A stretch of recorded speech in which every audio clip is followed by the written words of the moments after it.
Militairement, c'est fini. À 11h30, le mercredi 30, les soldats communistes entrent dans le palais d'Oklap où les attend le général Mine. Une autre histoire commence. L'ancien monde se liquide sans brutalité, comme si c'était écrit depuis toujours.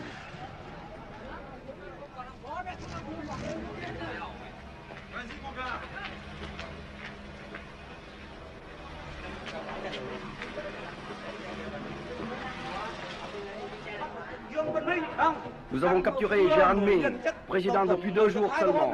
Restons calmes et disciplinés.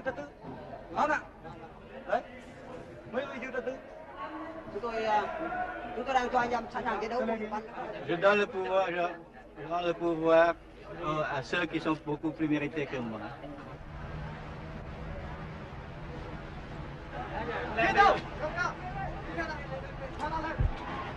Này, bác cậu bác ca, nhanh lên. Cầm nó cổ xuống này. Cầm mình cứu được thủ mình đi đâu. Ôi, sao cầm. Ôi, cầm đấy.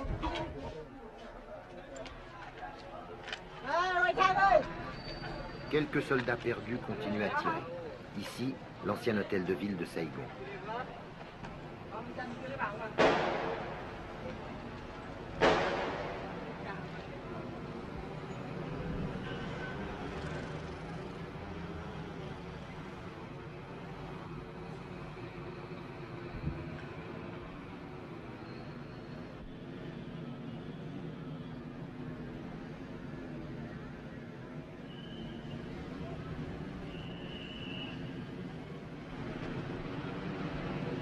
Pour lui aussi, c'est fini. Un colonel des forces de sécurité a tiré un trait sur l'ancien régime et sur sa vie qui ne voulait plus rien dire.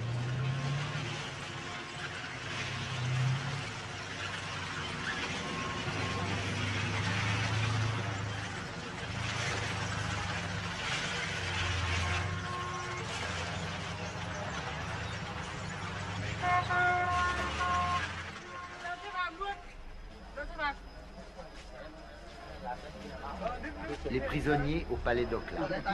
Baissez les bras, dira un soldat vainqueur. Jamais dans l'histoire on n'aura vu une ville changer de main, changer de régime, avec aussi peu de brutalité et de représailles individuelles. Un signe pour l'avenir, que chacun interprète selon ses convictions et ses hantises, prématurément. Không, bây giờ nha, nó đang thuộc ở trên tầng rồi. Đang thuộc trên tầng rồi. Còn nó nằm đâu?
Amorce de remise en ordre dans la ville livrée à l'anarchie. Des enfants de 12 ou 13 ans à la gâchette trop facile patrouillent dans les rues avec leurs M16 américains. On les appelait les cow-boys, le plus sérieux danger de cette période intermédiaire incertaine.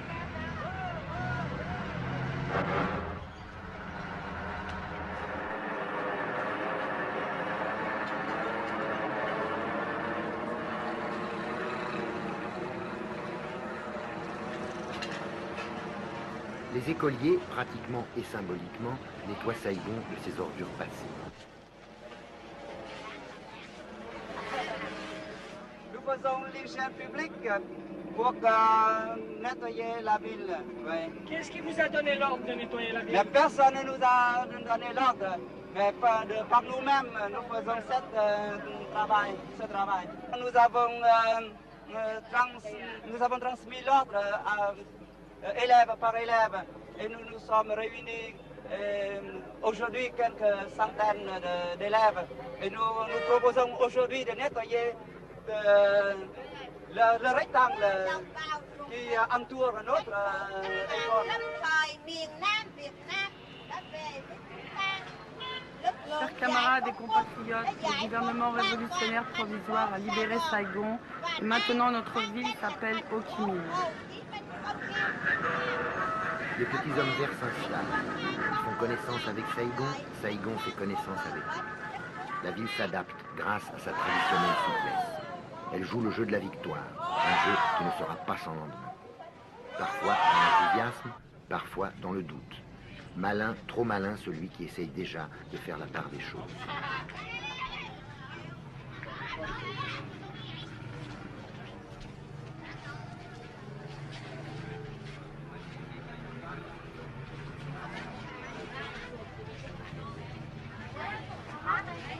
Les petits métiers continuent, les 100 métiers comme on. Au marché aux voleurs, les trafiquants vite rassurés vendent aux bodoïs naïfs les dernières lunettes de soleil et les derniers transistors sournoisement rafistolés.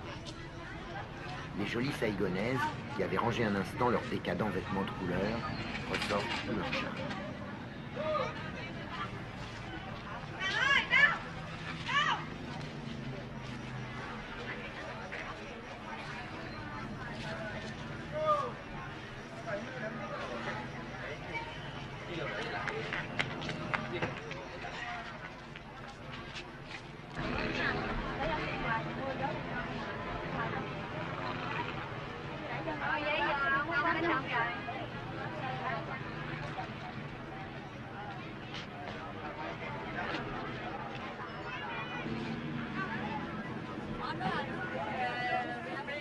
Les motos, nerfs de la vie saïgonaise, ont soif.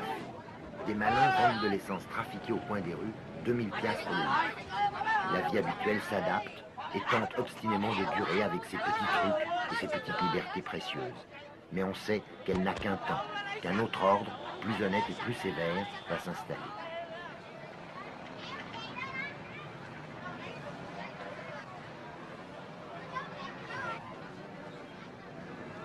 Il y en a qui sont prêts à tenter l'expérience du bonheur collectif de bon cœur. Mais pour certains, pour certaines, c'est un déchirement.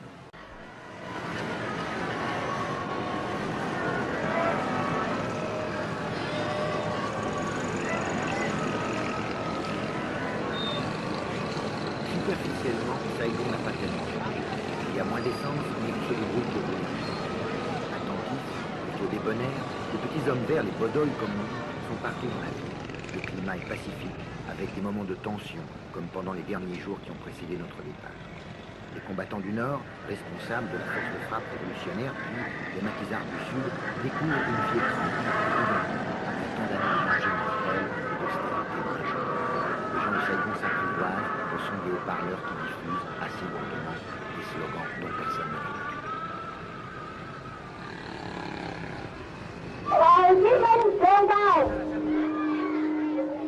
Quand est-ce que vous tournez à Noé?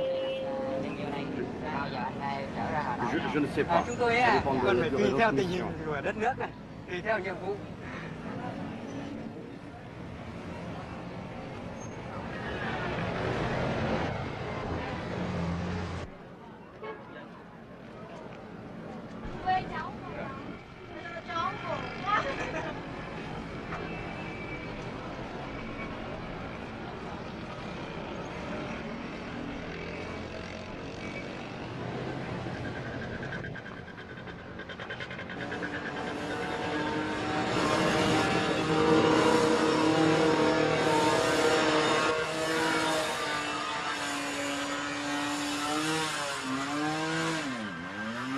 Leçon de conduite dans la ville. Les bodoïs rencontrent les choses de l'Occident.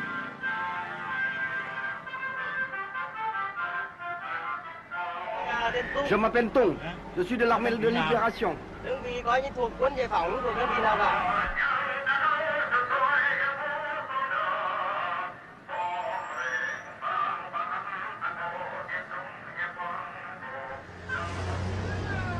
missionnaires arrivent à Saigon qui leur fait bonne figure.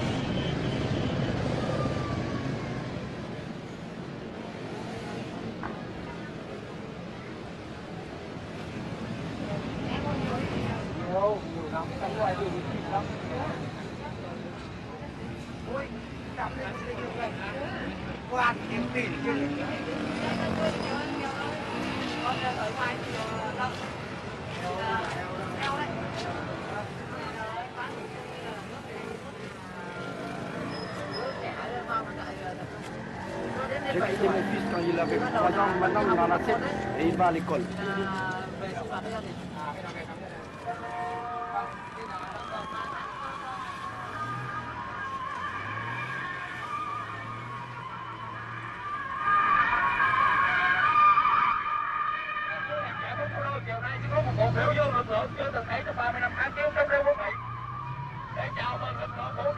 Devant le palais d'Ocla, partout dans la ville, naissent des manifestations ou des meetings plus ou moins spontanés. Toute une éducation politique qui commence. Curieux, disponible, les Saïgonais sont bons élèves.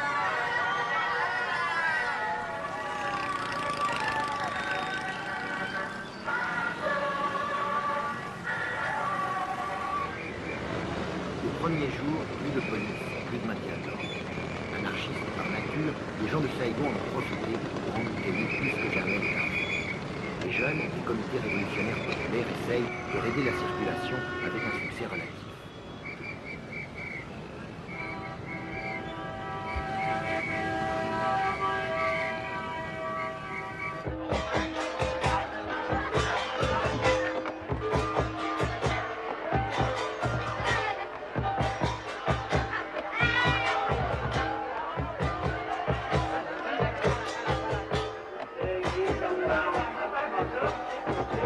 Les grandes manifestations permettent à la foule de Saigon d'assimiler les slogans et d'apprendre l'enthousiasme de masse. On y ressent le soulagement de la paix, une indiscutable fierté, une ivresse d'indépendance et aussi l'inquiétude d'une nouvelle sorte de vie peut-être trop bien réglementée.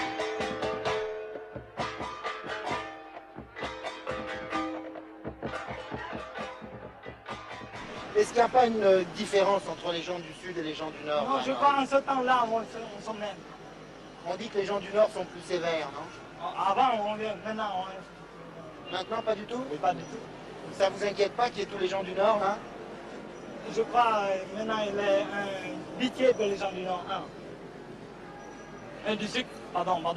On ne sait pas, mais on se libre, je suis content maintenant. Vous n'avez pas peur du communisme? Oh, je peux rien, ouais. Je suis vivre dans mon pays, je dois accepter ça. Madame Gobatan, personnalité bien connue de la troisième force, exprime l'espoir d'une démocratie socialiste originale pour le Sud-Vietnam.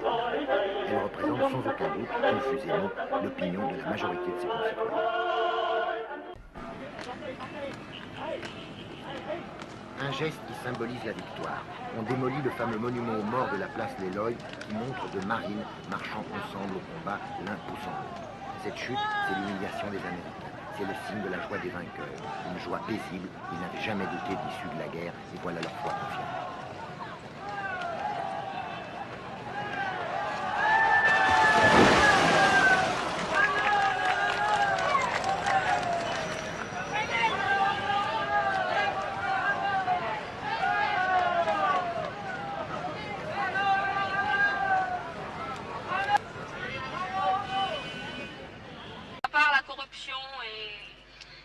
Et si le gouvernement est dur, qu'est-ce que vous allez faire?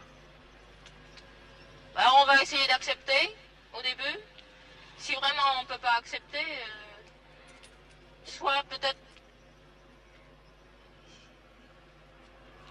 qu'il y aura une révolte ou si tout le monde est courageux. Ou alors si tout le monde accepte d'accepter, accepte de supporter la vie dure là, il y aura une petite somme qui va essayer de se suicider pour essayer de raccourcir la vie, et puis c'est tout. Et puis les autres, ils restent, ils mènent leur vie dure comme ils veulent.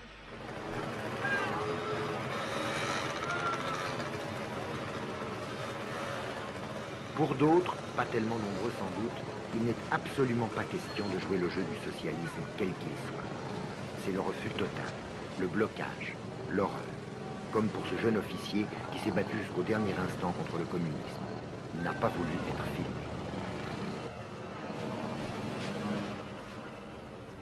Tant que la liberté existe encore au Vietnam, je désirais vivre au Sud-Vietnam, c'est mon pays. Je prenais la défense de mon pays en tant que soldat. Ce qui veut dire que je ne porte pas les habits militaires pour défendre le régime de Thieu. C'est un régime pourri, mais tout le monde y retrouve son compte. À vrai dire, c'était une mode de vie qu'on a appris à vivre avec. Il y avait beaucoup de liberté dans cette pourriture. Je porte les habits militaires pour défendre mon pays contre le communisme. Je prends la défense de ma liberté, de la liberté de ma famille. Et cette liberté, hélas, ça n'existe plus. Avec le Front de Libération Nationale, avec les communistes, il n'existe plus de liberté. On n'a pas été libérés. On est fait prisonnier. Et on subira toutes les conséquences. Il n'existera plus de liberté. Et les Européens, ceux qui pensent que c'est une libération, se trompent. Il n'y a pas de libération. Il y a une conquête. On a perdu la guerre. On a été trahis. On a combattu pour rien. Et maintenant, on se demande quel sort sera réservé à nous tous. Nous, les Vietnamiens libres. Nous qui avons combattu contre le communisme. Nous qui avons reçu une instruction comme il faut. Nous sommes trop intellectuels pour être communistes.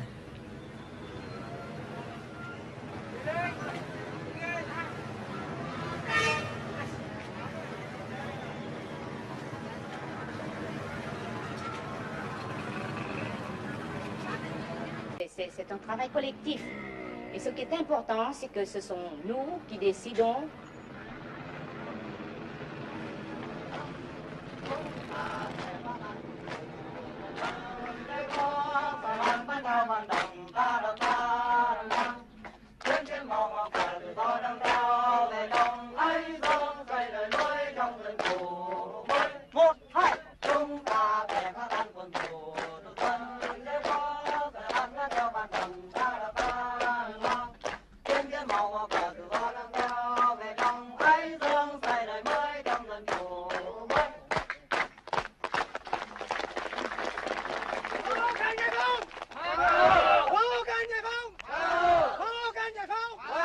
Madame le commandant Nguyen Ngoc Dung trace le chemin, raisonnable et heureux, d'un socialisme librement consenti.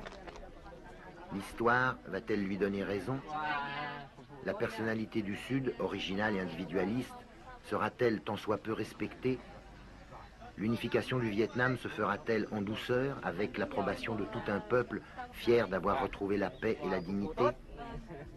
Les vainqueurs auront-ils le courage, la clairvoyance de ne pas accélérer la mise au pas de Saigon? À toutes ces questions, faites d'espoir et de doute, on ne doit pas encore essayer de répondre. La Bastille a été prise il y a un mois à peine, dans le siège, la révolution commence en pleine.